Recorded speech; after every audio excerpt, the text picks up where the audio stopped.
వయస్సుందో మరి అన్ని సంవత్సరాలు కూడా మరి ఆమెతో నేను జర్నీ చేసినట్లేగా, అంటే మీ అందరికంటే ఎక్కువ ఆమెతో జర్నీ చేసింది మరి ఎక్కడున్న వారిలో మరి నేనే అనుకుంటున్నాను ఏమండి. కాబట్టి మరి అనేకమైన విషయాలు విన్నాం, సాక్ష్యాలు విన్నాం. మరి ప్రారంభంలో నిరీక్షణ రాజు గారు ఒక మాట పరిచయం చేశారు. మరి ఫిబే అనే ఆమె సంఘ పరిచారకురాలు అని తెలియజేశారు. నేను కూడా ఆ మాట అమ్మ కోసం చెప్పాలనుకున్నా. మరి పరిచర్య విషయంలో ఆమె చాలా యథార్థంగా ఉండేవాళ్ళు అన్నమాట. ఆమెను గూర్చి నేను చిన్నప్పటి నుంచి విన్న మాట ఏంటంటే, ఆమె నాకంటే మరి డేవిడ్ రాజు గారు అయితే బాగా చెప్తారేమో, ఎందుకంటే ఆయన నాకంటే పెద్ద ఆయనకి ఇంకా చాలా విషయాలు తెలుసు.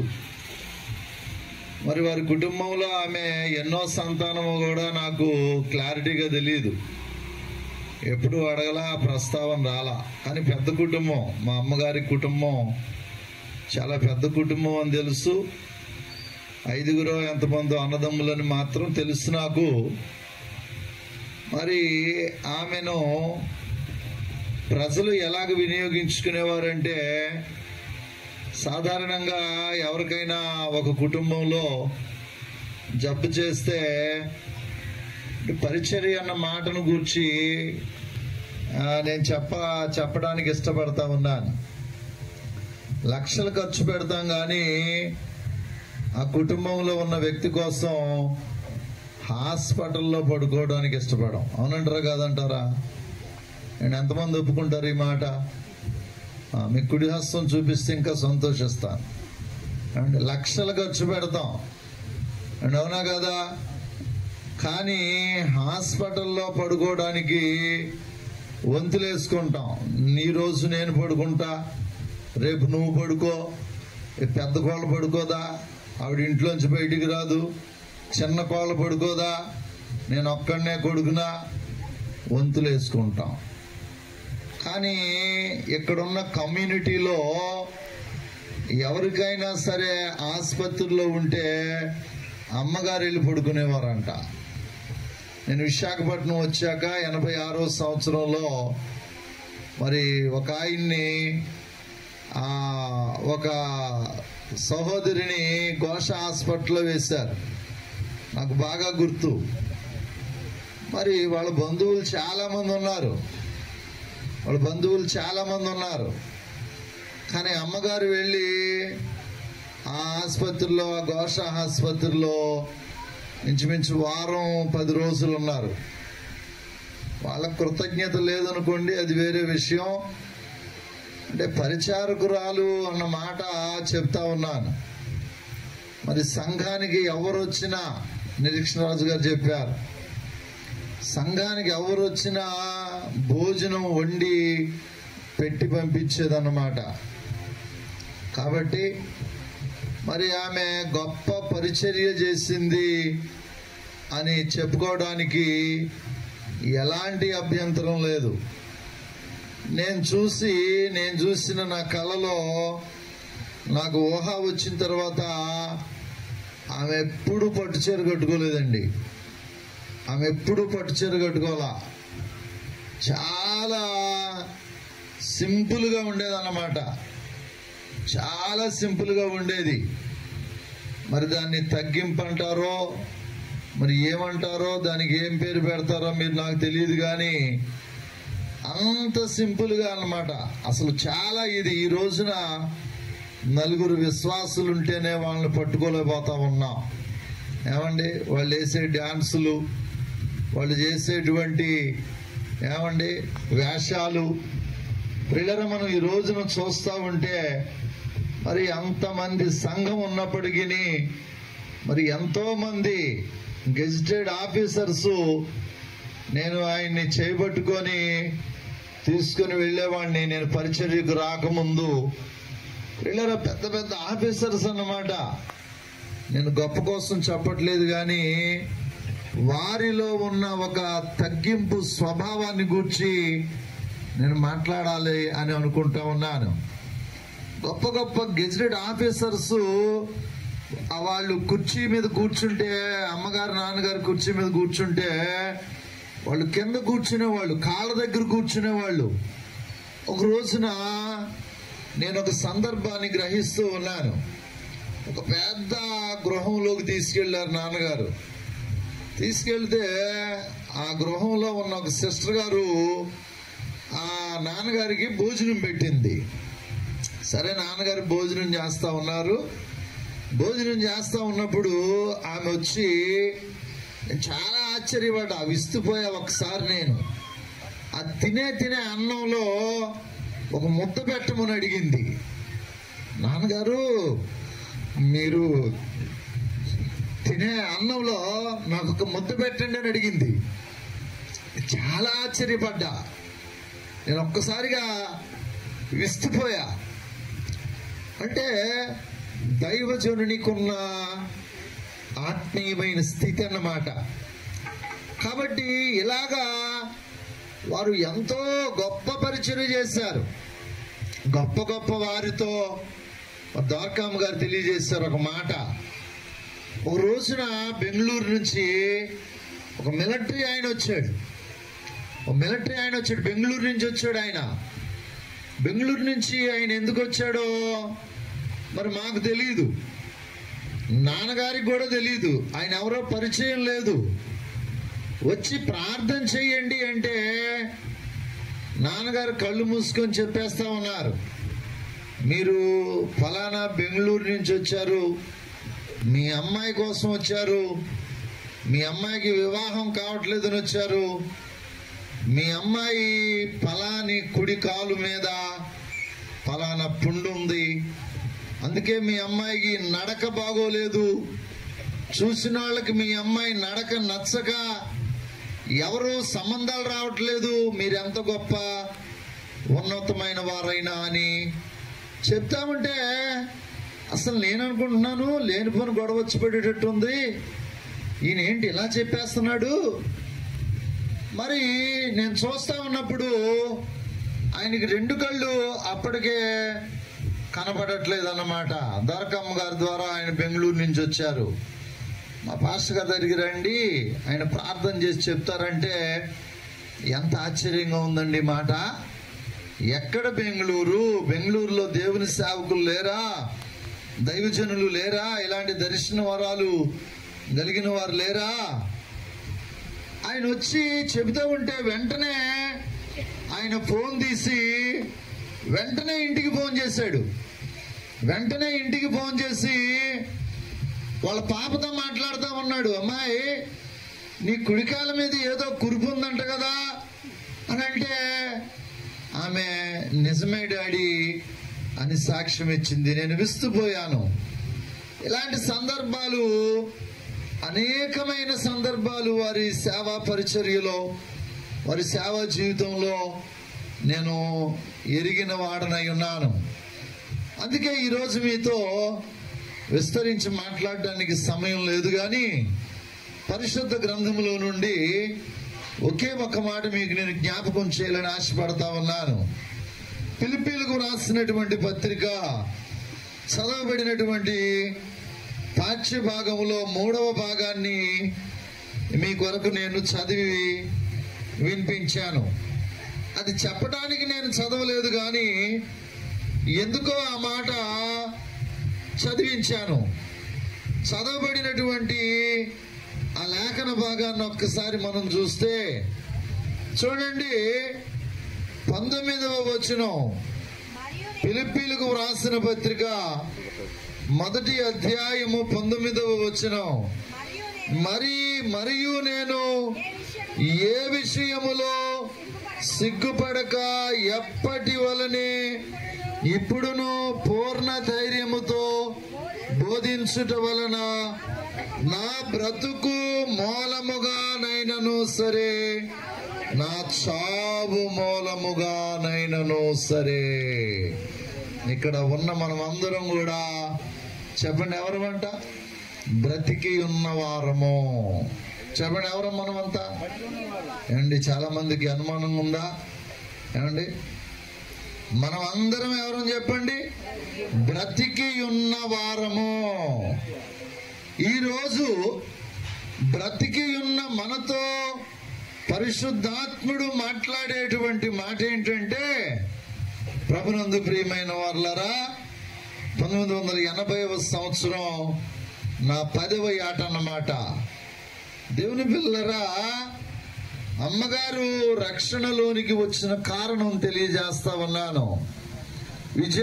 విజయవాడ మొగల్రాజపురం ప్రియులర తోట రాజారావు గారు ఆసుపత్రిలో ఆపరేషన్ చేసినప్పుడు ఆమె గర్భములో ఒక ఇంత, నా చేయి చూశారు కదా, ఇంత సైజు కాయ, క్యాన్సర్ కాయ వచ్చింది అమ్మకి, పుట్టిందంట. ఇప్పుడు డాక్టర్లు చెప్పారు 50-50. ఏమండి, బిస్కెట్ల పేరు చెప్పట్లా నేను, కొంతమందికి బిస్కెట్లు వేయాలి. ఇవాళంతా నేను నిరీక్షణ రాజు గారినే ఫాలో అవుతా ఉన్నా. స్వచ్ఛందంగా అన్నాడు ఆయన ఒక మాట. ఎలాగంట? మాట్లాడండి అమ్మా. బిస్కెట్లు వేస్తే మీరు రాలేదు. ఏమన్నా ఎవరికైనా బిస్కెట్లు వేసానా? రాత్రి వచ్చి ఎవరికైనా బిస్కెట్లు వేసానా? ఎవరినన్నా పిలిచానా? ఇంటికి వచ్చి బ్రతిమలాడానా? రాకపోతే ఇది చేస్తాను అది చేస్తానన్నానా? వస్తే గిఫ్ట్ ఇస్తానన్నానా? ఏ బిస్కెట్ వేయలా. ఇది స్వచ్ఛంద సేవ, విదేశాల నుంచి తెచ్చుకునే సేవ కాదు. అమ్మగారి జ్ఞాపకార్థపు కూటమి యొక్క పాంప్లెట్ వేసి ఇంటింటికి వెళ్ళి భోజనాలు పెడుతున్నానని అడుక్కొని పెట్టే మీటింగ్ కాదు. దైవజనులు దేవదాసయ్య గారు అంటారు, దైవ సన్నిధి డాబు చేయదు అంటారన్నమాట. దైవ సన్నిధి ఏం చేయదంట? దైవ సన్నిధి డాబు చేయదు. కాబట్టి డాక్టర్లు అన్నమాట ఏంటంటే 50-50. బ్రతికితే బ్రతకొచ్చు, చనిపోతే చనిపోవచ్చు, మీదే అన్నారు ఆయన. సరే, నాన్నగారు విజయవాడలో ఉన్న కొంతమంది దగ్గర చాలా పేదరికం అన్నమాట. మరి అప్పుల్లో అప్పడిగితే డబ్బులు ఇచ్చేవాళ్ళు కాదు, కానీ వస్తువులు ఇచ్చేవాళ్ళు అన్నమాట.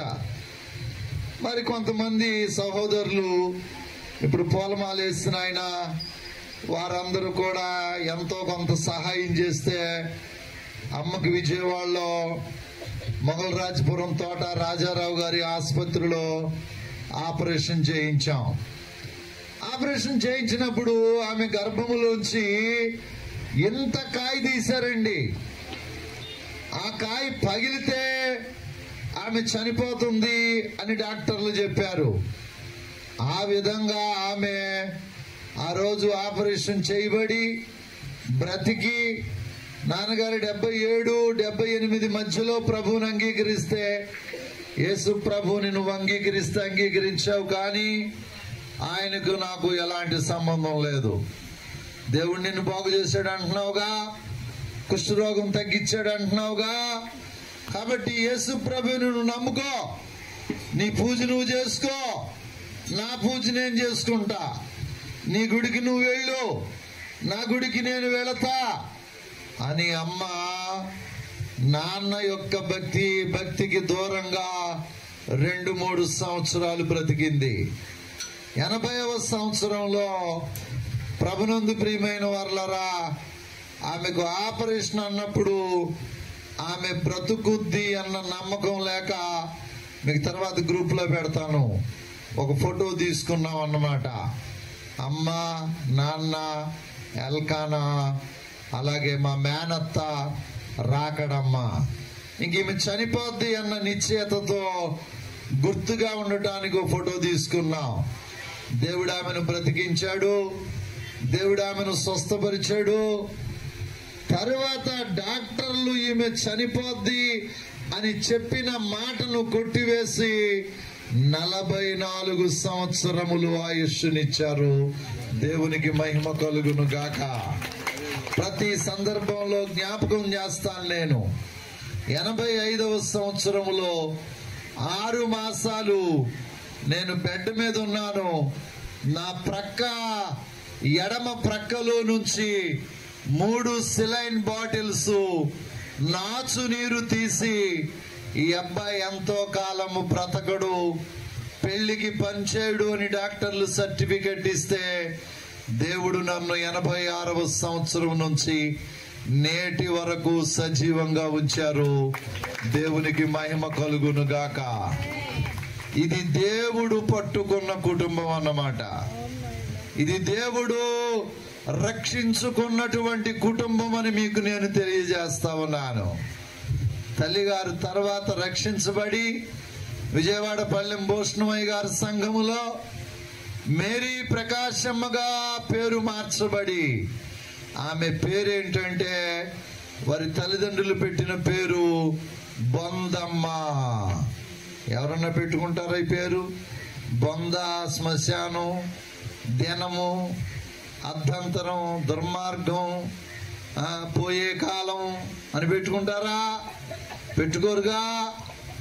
మరి బహుశా వారి కుటుంబంలో పిల్లలు పుట్టి చచ్చిపోతున్నారేమో, అలాంటప్పుడేగా ఈ పేర్లు పెడతారు. ఆమెకు బొందమ్మ అని పేరు పెట్టారంట. యేసు ప్రభువుని అంగీకరించిన తరువాత ఆమె మేరీ ప్రకాశమ్మగా మార్చబడింది. నాటి నుండి నేటి వరకు 44 సంవత్సరముల ప్రభువుతో ఆమె ప్రయాణం ఎక్కడ ఆగలేదు, కొనసాగుతూనే ఉంది. అనేక శ్రమలు. 87వ సంవత్సరంలో ఆమె కుమార్తె, మా అక్కగారు, ఆమె చనిపోయారు. అయినా ప్రభువులో వారి ప్రయాణము ఆగలేదు, కొనసాగుతూనే ఉంది. దేవుని పిల్లలారా, అందుకే పౌలు గారు రాసిన మాట ఏంటంటే, నా బ్రతుకు మూలముగానైనను సరే, నా చావు మూలముగానైనను సరే, క్రీస్తు నా శరీరమందు ఏం చేయబడాలి చెప్పండి? ఘనపరచబడాలన్నమాట. ప్రభునందు ప్రియమైన వారలారా, 87వ సంవత్సరములో ఆర్లవ్ ప్రాంతానికి వచ్చాం. 87వ సంవత్సరంలో 86వ సంవత్సరంలో నాన్నగారి ప్రాంతానికి వచ్చారు. 87వ సంవత్సరంలో అమ్మ, నేను, ఎల్కానా ముగ్గురు వచ్చాం. మా అక్కగారు విశాఖపట్నం సీతంపేటలో చనిపోయిన తర్వాత ఆ ప్రాంతాన్ని విడిచిపెట్టి మేము కూడా ఆరులో వచ్చాం. దేవుని పిల్లలారా, ఆ రోజు నుంచి ఇక్కడ సంఘము కట్టబడింది. ఆ రోజు నుంచి నేటి వరకు దేవుని పిల్లలారా ఇక వెనకకు చూడలేదన్నమాట. అక్క చనిపోయింది, వెళ్ళిపోదాం, ఇక్కడ మనకు ఎవరు లేరు అనుకున్నాం. ప్రభువు మాట్లాడారు, విశాఖపట్నం నేను దేనికి తీసుకుని వచ్చానో తెలుసా? ఆశీర్వాదం. వెళ్ళిపోవడానికి కాదు, సేవ చేయడానికి తీసుకొని వచ్చాను. దేవుడు పిలిచాడు ఆశీర్వాదం గారిని. దేవుని పిల్లలారా, బ్రతకడానికో సంపాదించుకోవడానికో రాలేదు. కారణం ఏంటంటే, ఆయన చనిపోయిన రోజు, ఆశీర్వాదం గారు 2020లో చనిపోయిన రోజు, ఆయనకు సమాధి ఖర్చు కూడా ఆయన దగ్గర డబ్బులు లేవని మీకు నేను తెలియజేస్తా ఉన్నా.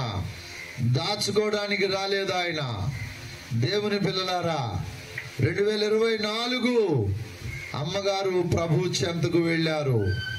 అంటున్నాడు పౌలు గారు, బ్రతుకు మూలముగానైనను సరే, చావు మూలముగానైనను సరే, నా శరీరమందు ఎవరు ఘనపరచబడాలంటే క్రీస్తే ఘనపరచబడాలన్నమాట. సిలువ వేయబడినటువంటి యేసే ఘనపరచబడాలన్నమాట. దేవుడు మనకి ఇచ్చినటువంటి ఈ శరీరముతో మనము ఎవరిని ఘనపరచాలంటే ప్రభువునే ఘనపరచాలి. సమస్త ఘనత ఆయనకే చెందాలన్నమాట.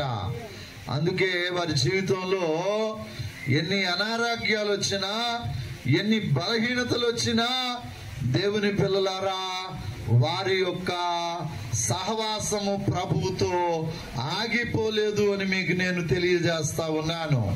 కాబట్టి దేవుని వాక్యంలో చూస్తే దేవుని పిల్లలారా అంటాడు ఆయన, దేవుని పిల్లలారా, క్రీస్తు నా శరీరమందు ఘనపరచబడునని నేను మిగుల ఆపేక్షించుచున్నాను. ఏంటంట?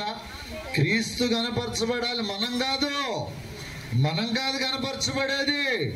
ఈ కూడిక ద్వారా దేవునికి మహిమ రావాలి, ఈ కూడిక ద్వారా దేవుడు ఘనపరచబడాలి. దేవుని పిల్లలారా, దేవుని యొక్క అంతరంగం ఏమిటో ఈ కోటాన్ని పెట్టింది. దేవుని పిల్లలారా, పౌలు గారి యొక్క ఆపేక్ష అంటే కోరిక అంటే అర్థమవుతుంది అందరికీ, ఉద్దేశం అంటే అర్థమవుతుంది అందరికీ. కాబట్టి పౌలు గారి యొక్క ఆపేక్ష ఏంటంటే దేవుడు గణపరచబడాలంట. అందుకే తనకు కలిగిన సమస్తాన్ని ఎలా ఎంచుకున్నాడంట? పెంటగా ఎంచుకున్నాడంట. ఈరోజు పౌలు గారు పెంటగా ఎంచుకున్న దాన్ని ఈరోజు సంఘము కావచ్చు, లోకము కావచ్చు, సేవకులమని చెప్పుకునేవారు కావచ్చు, వారి దాన్ని భాగ్యంగా ఎంచుకొని దాని వెంట పరిగెడతా ఉన్నారు దేవుని పిల్లలారా. కాబట్టి పౌలు గారి ఆపేక్ష ఏంటయ్యా అంటే క్రీస్తు ఘనపరచబడాలి. అదే ఆయన యొక్క నిరీక్షణ. 4వ మాట ఏంటి చెప్పండి? నిరీక్షణ. 20 వచనం చూస్తా ఉన్నాం. మనం కూడా ఎవరము అంటే నిరీక్షణ కలిగినటువంటి ప్రజలం అన్నమాట. దేవుని పిల్లలారా, మేరీ ప్రకాశం గారి కోసం మాట్లాడాం కదా. ఏంటి మనకున్న నిరీక్షణ అంటే ఆమె పరలోకములో ఉంది. స్తోత్రం చెబుదామా గట్టిగా? ఎవరు పరలోకంలో ఉంటారు? చచ్చిపోయిన వాళ్ళందరూ పరలోకంలో ఉంటారా? కాదు. ఎవరంటే క్రీస్తుని వారి శరీరమందు ఘనపరుచువారు మాత్రమే పరలోకంలో ఉంటారని మీకు నేను తెలియచేస్తా ఉన్నాను. 5వ మాట ఏంటంటే ప్రభునందు ప్రియమైన వారలారా నిరీక్షించుట. 6వ మాట, దేవుని పిల్లలారా, నా శరీరమందు ఘనపరచబడుట. ఎలా ఘనపరచబడతాడైనా? ఎలా ఘనపరచబడతాడంటే ఆయన శరీరమందు, నీ శరీరమందు, ఇక్కడ కూర్చున్నటువంటి మన శరీరముల యందు క్రీస్తు ఎలాగున ఘనపరచబడతాడంటే క్రీస్తు యొక్క పని మనము చేసినప్పుడు. అందుకే అంటాడు కదా, 22వ వచనం చదివి ముగించేస్తాను.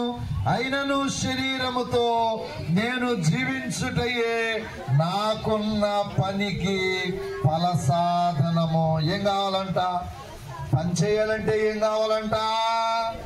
ఇప్పుడు ఆశీర్వాదం గారు లేకపోతే మేరీ ప్రకాశం గారు రోజు మీ ఇంటికి వచ్చారనుకో. ఇప్పుడు శిరోమణి గారు చెప్పారుగా, పిలవకపోయినా వచ్చేవాళ్ళని.